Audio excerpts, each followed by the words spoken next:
Почитувани, СДС и Филипче должат одговори дали нивниот врховен лидер Заев земал 4 милиони евра од ДАКА за промена на ДУП во Тетово, за изградба на стамбени единици во вредност од 200 милиони евра.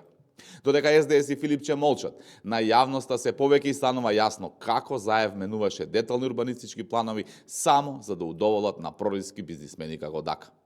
ДАКА јасно кажува дека бил спремен да му даде на Заев 4 милиони евра за парцелата во Шик-Елак, кој тој ја купува по багателна цена, за да прерасне во бетонска џунгла од над 2000 стамбени единици. Овие 2000 стамбени единици на ДАКА ќе му донесеа 200 милиони евра, а на Заев уште на старт би му припаднале 4 милиони евра. СДС, Заев и Филипче на јавноста и должат одговори каде завршиле овие 4 милиони евра.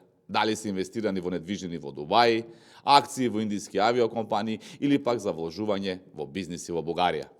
Јавното обвинителство ова мора да го истражи за правдата да биде задоволена. Ви благодарам.